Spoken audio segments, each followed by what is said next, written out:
आज का बाइबल वचन मत्ती 15:28। तेरा विश्वास बड़ा है, जैसा तू चाहती है तेरे लिए वैसा ही हो। प्रिय भाइयों और बहनों, प्रभु यीशु मसीह के पवित्र नाम में आप सभी का स्वागत है। आज हम परमेश्वर के एक ऐसे वचन पर मनन करने जा रहे हैं जिसमें विश्वास, नम्रता, धीरज और प्रभु यीशु पर भरोसे की एक बहुत गहरी तस्वीर दिखाई देती है। आज का वचन है, तेरा विश्वास बड़ा है, जैसा तू चाहती है तेरे लिए वैसा ही हो। जब हम इस वचन को पढ़ते हैं तो हमारे सामने एक ऐसी माँ की तस्वीर आती है जो अपनी बेटी के लिए प्रभु यीशु के पास आती है। उसकी बेटी बहुत कष्ट में थी। उस माँ के हृदय में अपनी बेटी को लेकर गहरी चिंता थी। वो जानती थी कि जिस परिस्थिति में उसकी बेटी थी, उसका समाधान उसके अपने हाथ में नहीं था। इसलिए वो यीशु के पास आई।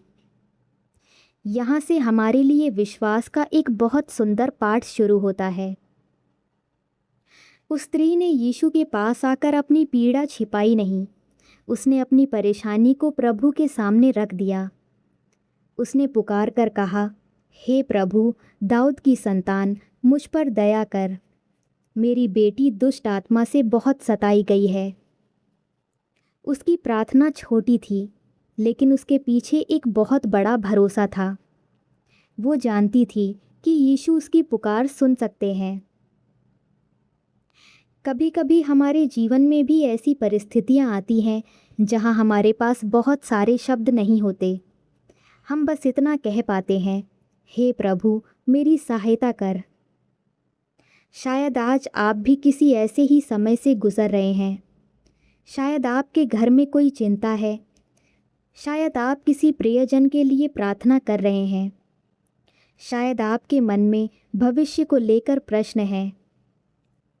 शायद कोई ऐसी परिस्थिति है जिसका उत्तर आपको कहीं दिखाई नहीं देता। ऐसे समय में परमेश्वर का वचन हमें ये याद दिलाता है कि हमारी परिस्थिति चाहे कितनी भी बड़ी हो, हम अपनी परिस्थिति से बड़े परमेश्वर के पास जा सकते हैं। भजन संहिता 46 हमें परमेश्वर को हमारा शरण स्थान और बल बताती है।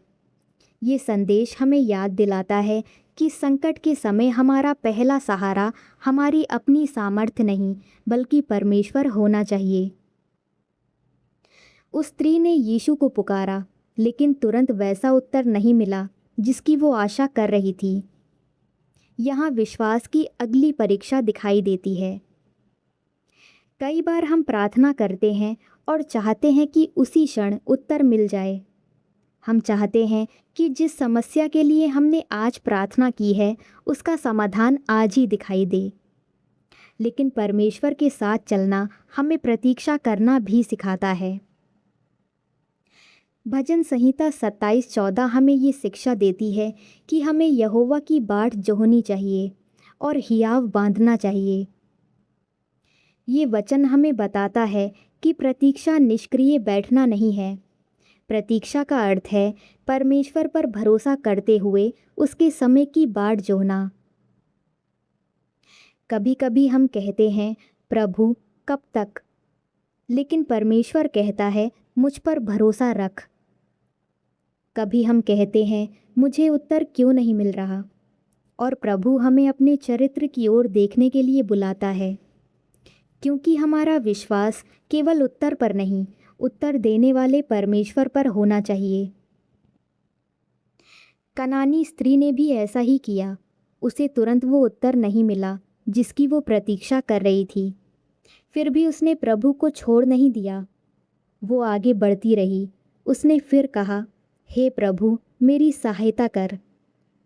ये बहुत छोटा वाक्य है, लेकिन कितना गहरा है। हे प्रभु, मेरी सहायता कर।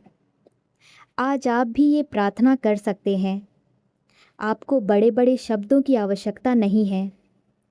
आपको सुंदर भाषा की आवश्यकता नहीं है। आपको अपने दर्द को छिपाने की आवश्यकता नहीं है। बस प्रभु के सामने अपने हृदय को खोल दीजिए। जब हमारे पास कहने के लिए शब्द कम पड़ जाते हैं, तब भी परमेश्वर हमारे हृदय को समझता है। जब हमारे आंसू हमारी प्रार्थना बन जाते हैं, तब भी उसकी उपस्थिति हमारे साथ रहती है। जब हमारा मन थक जाता है, तब भी उसका वचन हमें स्थिर कर सकता है। कनानी स्त्री की कहानी हमें ये भी दिखाती है कि सच्चा विश्वास केवल भावनाओं पर आधारित नहीं होता, वो परमेश्वर के चरित्र को पहचानता है। वो स्त्री यीशु से दूर नहीं गई, उसने अपनी समस्या को यीशु से बड़ा नहीं बनने दिया। ये हमारे लिए भी एक महत्वपूर्ण शिक्षा है। कई बार समस्या इतनी बड़ी दिखाई देती है कि हमें परमेश्वर छोटा दिखाई देने लगता है। बीमारी बड़ी लगती है, आर्थिक समस्या बड़ी लगती है, रिश्तों की परेशानी बड़ी लगती है, भविष्य का डर बड़ा लगता है। लेकिन विश्वास हमें समस्या को नकारना नहीं सिखाता। विश्वास हमें समस्या के बीच परमेश्वर को देखना सिखाता है। भजन संहिता 121 में हमारा ध्यान उस परमेश्वर की ओर उठाया जाता है जो हमारी सहायता करता है और जिसकी ओर से हमारी सहायता आती है। जब हमारी आंखें चारों ओर के संकट को देखने लगती हैं, तब हमें फिर से अपनी दृष्टि प्रभु की ओर उठानी चाहिए। आज यदि किसी व्यक्ति के जीवन में बीमारी है, तो उसे केवल बीमारी से अपनी पहचान नहीं बनानी चाहिए।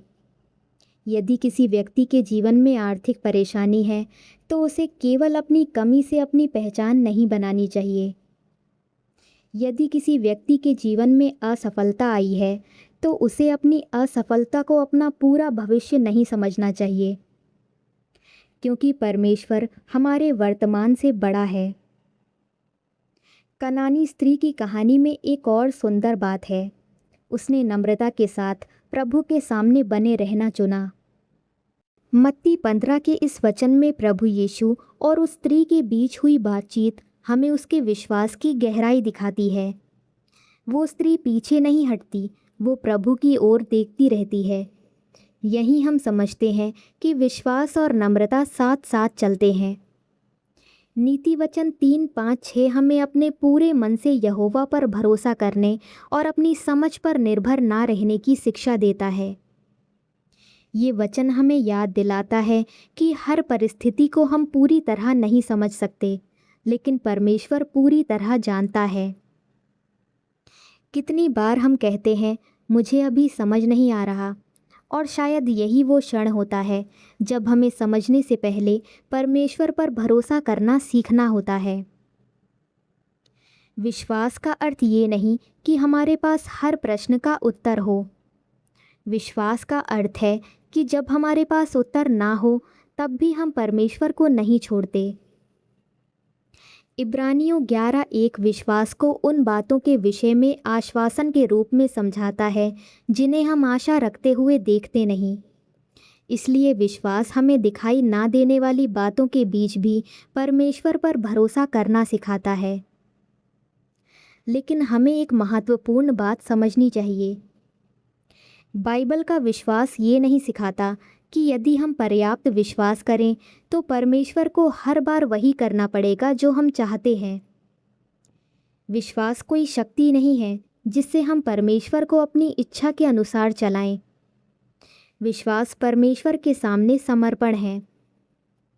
विश्वास कहता है, मैं अपनी आवश्यकताएं लेकर तेरे पास आया हूँ।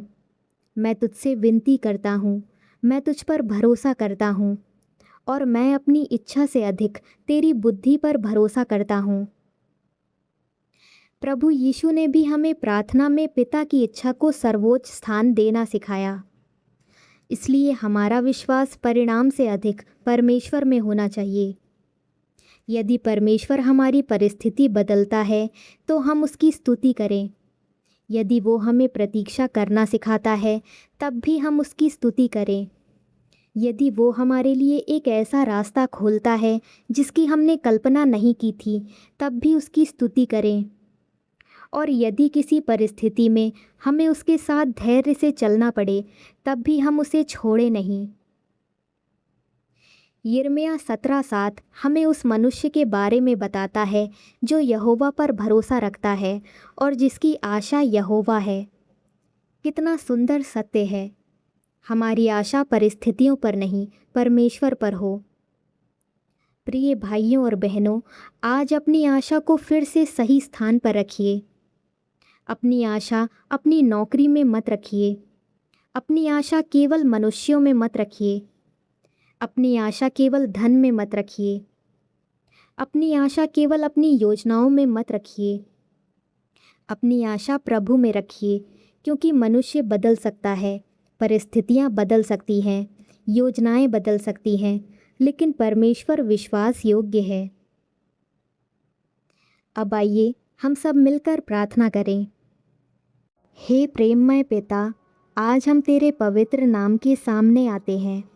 हम स्वीकार करते हैं कि तू महान है, तू दयालु है, तू कृपालु है, तू विश्वास योग्य है।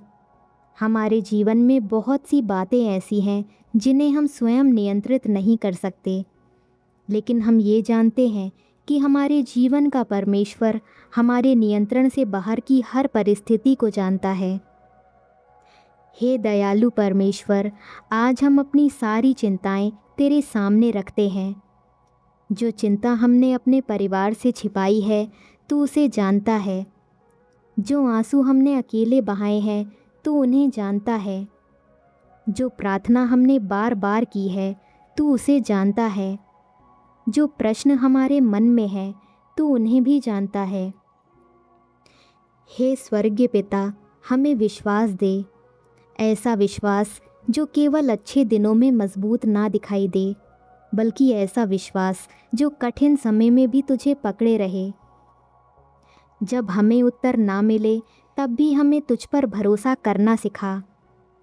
जब परिस्थिति हमारी इच्छा के अनुसार ना हो, तब भी हमें तेरी भलाई पर विश्वास करने की सामर्थ्य दे। हे प्रभु यीशु, आज हम अपने परिवारों को तेरे हाथों में सौंपते हैं। हमारे घरों में प्रेम बढ़ा। जहाँ तनाव है, वहाँ शांति दे। जहाँ गलत फहमी है, वहाँ समझ दे। जहाँ कटुता है, वहाँ क्षमा का हृदय दे। जहाँ लोग एक दूसरे से दूर हो गए हैं, वहाँ फिर से प्रेम और संवाद का मार्ग खोल। हे प्रभु, माता पिता को बुद्धि दे। उन्हें अपने बच्चों के साथ धैर्य से व्यवहार करना सिखा। उन्हें ऐसी समझ दे कि वे केवल अपने बच्चों की बाहरी सफलता नहीं, बल्कि उनके चरित्र और आत्मिक जीवन की भी चिंता करें। हे परमेश्वर, बच्चों की रक्षा कर। उन्हें गलत संगति और गलत प्रभावों से बचा।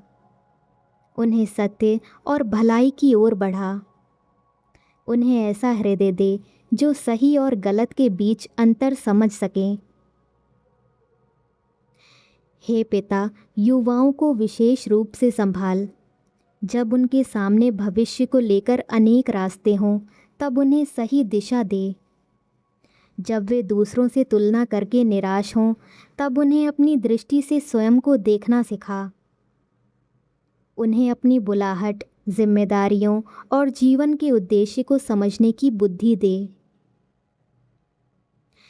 हे दयालु प्रभु, बुजुर्गों को संभाल। जिनके शरीर कमज़ोर हो गए हैं, उन्हें सामर्थ्य दे। जिनके मन अकेलेपन से गुजरते हैं, उन्हें अपनी उपस्थिति का अनुभव करा। उनके परिवारों को उनके प्रति प्रेम, सम्मान और धैर्य दे। हे करुणामय पिता, जो लोग बीमारी से गुजर रहे हैं, उनके लिए प्रार्थना है। उन्हें संभाल। उन्हें उचित सहायता प्राप्त हो। डॉक्टरों और स्वास्थ्य कर्मियों को बुद्धि दे। परिवार के लोगों को धैर्य दे। बीमारी के बीच भय को उनके हृदय पर हावी ना होने दे। जहाँ चंगाई तेरी इच्छा में है, वहाँ अपनी दया दिखा। और जहाँ उपचार की प्रक्रिया लंबी हो, वहाँ भी उन्हें निराश ना होने दे। उन्हें हर दिन के लिए आवश्यक सामर्थ्य प्रदान कर।